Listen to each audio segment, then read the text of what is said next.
"We're down," someone whispered behind the camera. "Everything's down."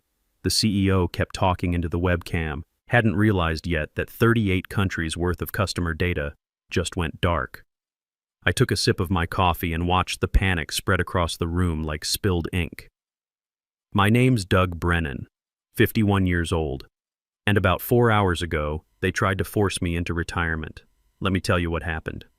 It started Tuesday morning at 7:13 a.m. I was pouring my usual burnt office coffee into the mug I'd used for 16 years. Chipped handle, stained inside, but it had the words, "Uptime Excuses" stamped on the side. Still true, far as I was concerned. I'd just helped this company hit $18 billion in revenue. No party, no announcement. Just a quiet nod from the 5 other engineers in our old break room, sharing gas station donuts like we always did after hitting a milestone nobody else noticed. 18 billion.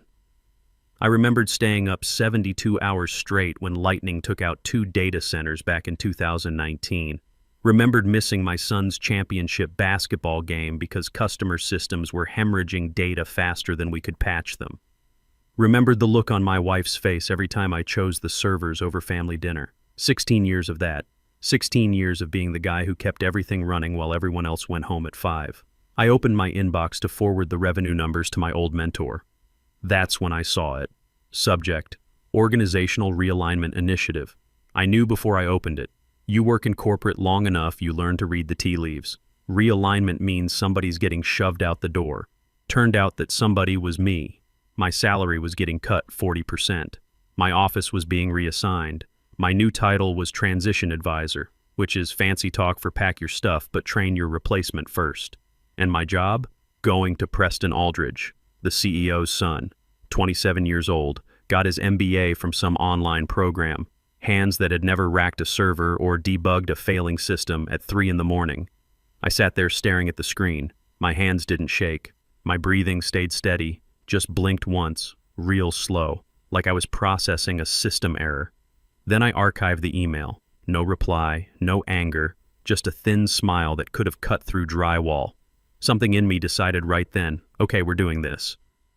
They announced it at the all-hands meeting that afternoon. Free bagels and coffee, like carbs could make up for what they were about to do. Half the staff stood against the walls holding paper cups, pretending this was normal. Then Preston walked in, hair perfect, sneakers that cost more than my truck payment. He bounced up to the mic doing finger guns at people. "Hey team, call me Press, whatever works." Guy made my skin crawl. "Big things ahead," he said, pacing like he'd watched too many TED Talks. "We're going to modernize our infrastructure, make everything more agile, get rid of some of that old legacy architecture that's been holding us back." Legacy architecture. That's what he called the system I built. The system that hadn't crashed in 4 years. The system processing 200 million transactions every single day without breaking a sweat. Then he started butchering client names. Mispronounced Garrison Financial 3 different ways. The $80 million account that basically paid everyone's salaries.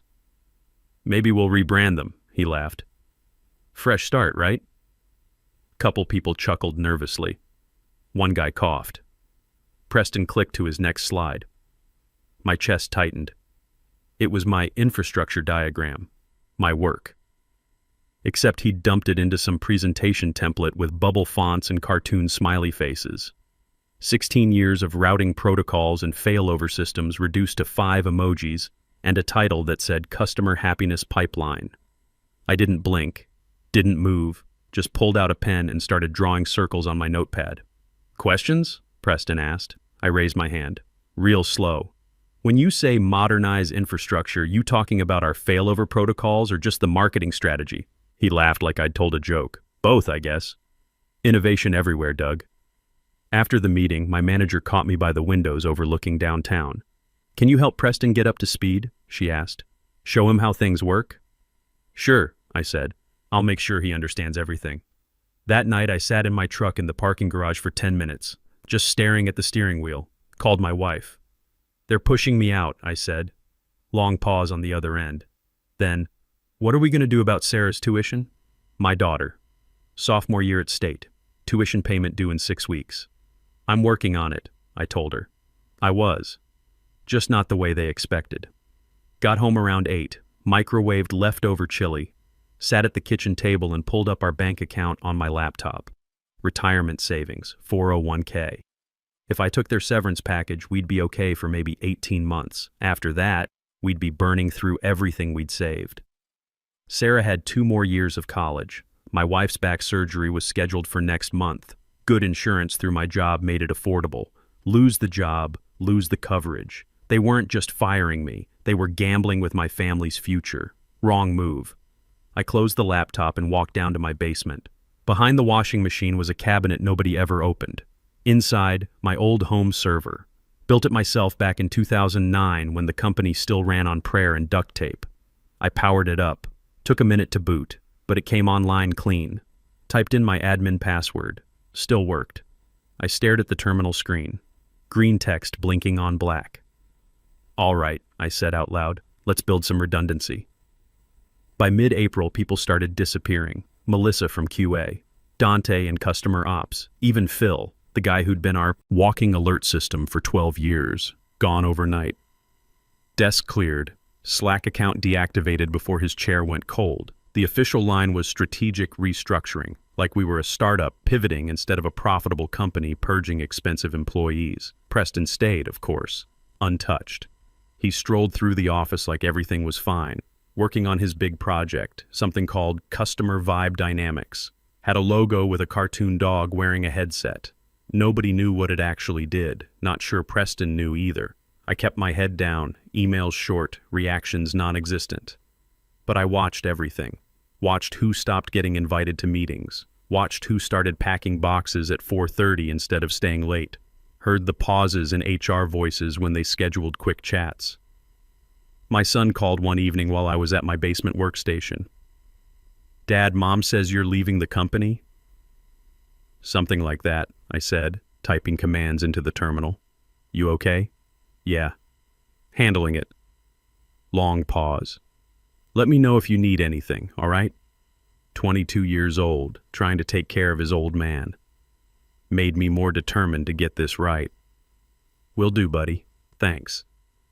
After we hung up, I went back to work. Piece by piece, I was rerouting critical system dependencies into a vault cluster I'd built 6 years ago for emergency backup, off the main grid, protected by encryption keys that only existed on my personal hardware. Every login, every change, logged in a local file on my machine, not on company servers, just a document I titled Failsafe Protocol 2025. They wanted me gone. Fine. But they'd learn real quick what happens when you fire the guy who built the foundation.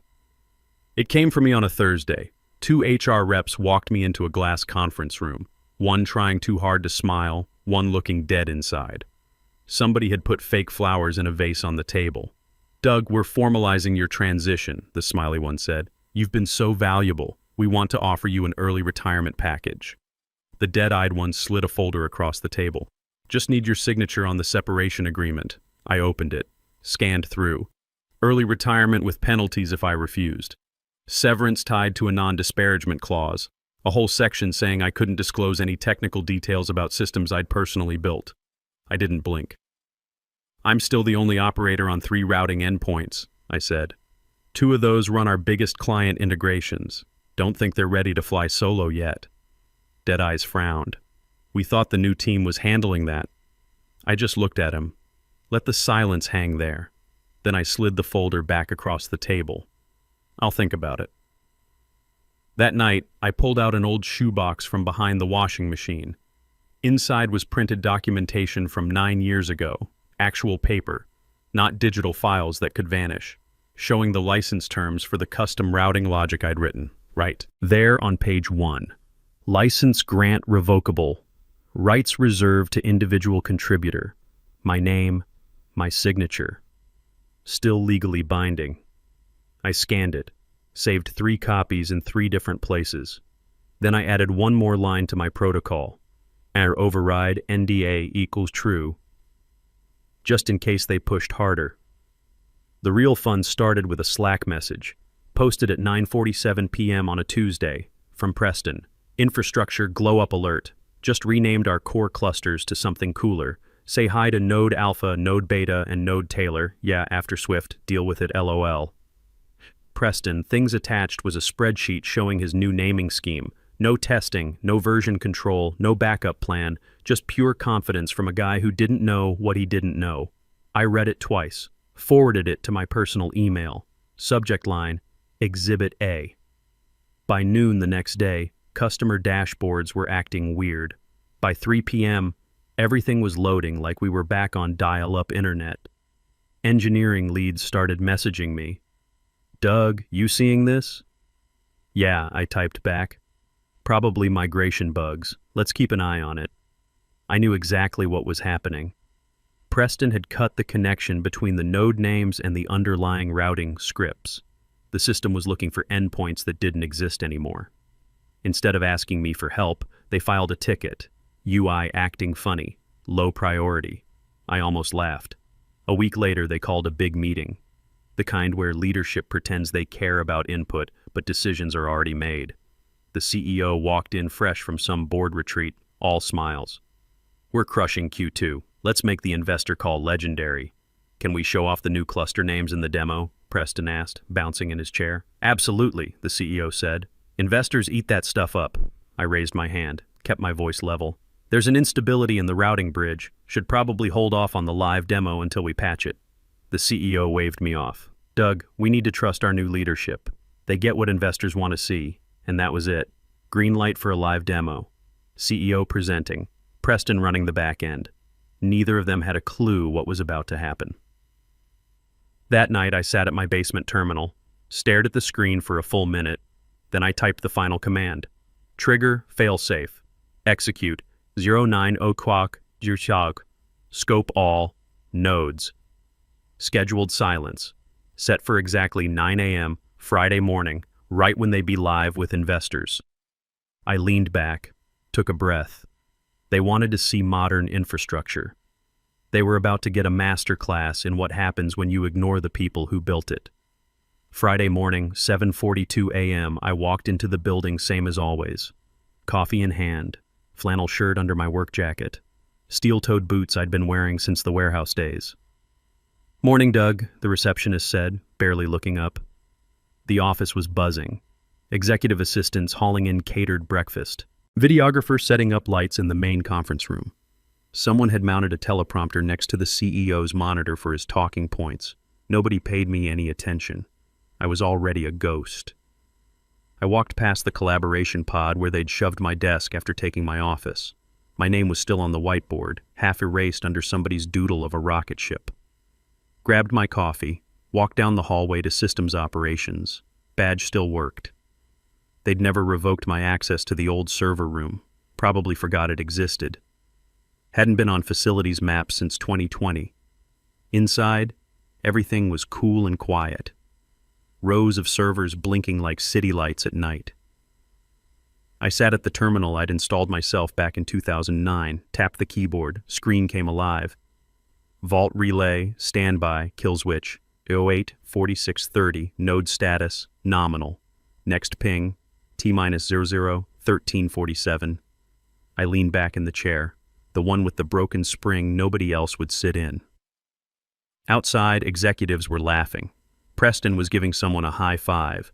The CEO was practicing his speech in front of a mirror. 8:51 a.m. I logged in one final time, confirmed everything was set, then minimized the window, didn't shut it down, just let it sit there, waiting.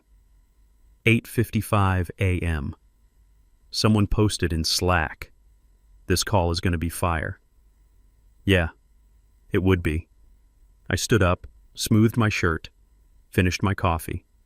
System was ready. Clock was ticking. Nothing left to do but watch. "Good morning to our shareholders, clients, and partners around the world," the CEO said into the camera, smiling like he'd just won the lottery. "Today marks a transformative moment in our growth trajectory." 9 onka. The words were still leaving his mouth when it happened. Across 38 countries, every customer dashboard froze. Billing portals stopped responding. API calls just spun and went nowhere. No error messages, no warnings, just silence. Behind the camera, someone gasped. Another person swore under their breath. A support rep stood up so fast she knocked over her coffee. Marketing's big display screen showing live customer engagement went gray. Just a broken icon where the data should have been. someone whispered.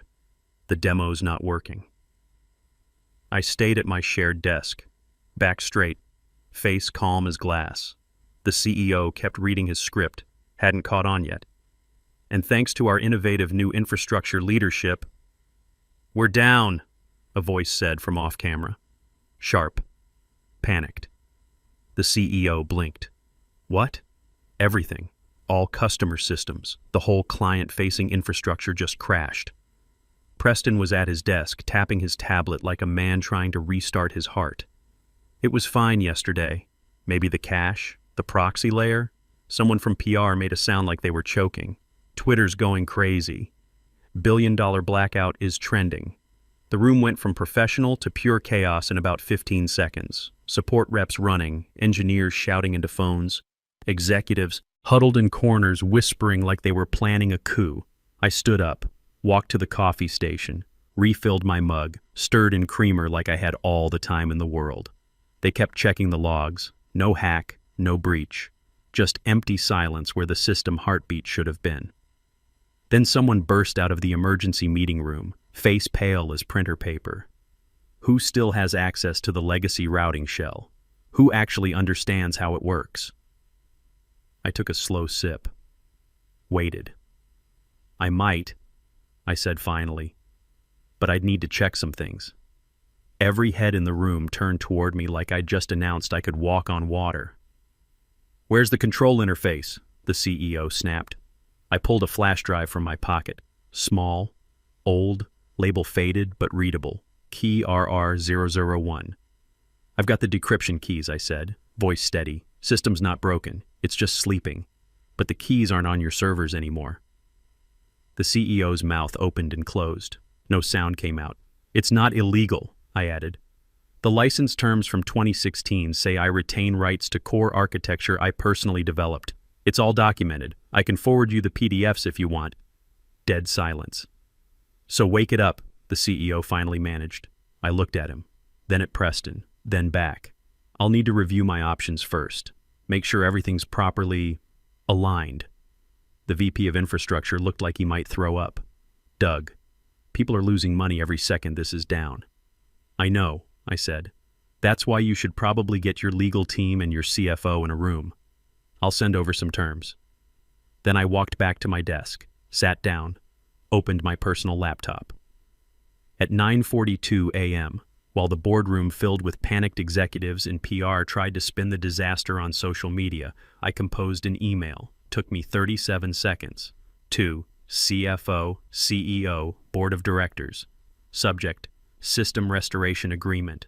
Attachment: Brennan Terms Final.pdf. No message body. Let the document speak for itself.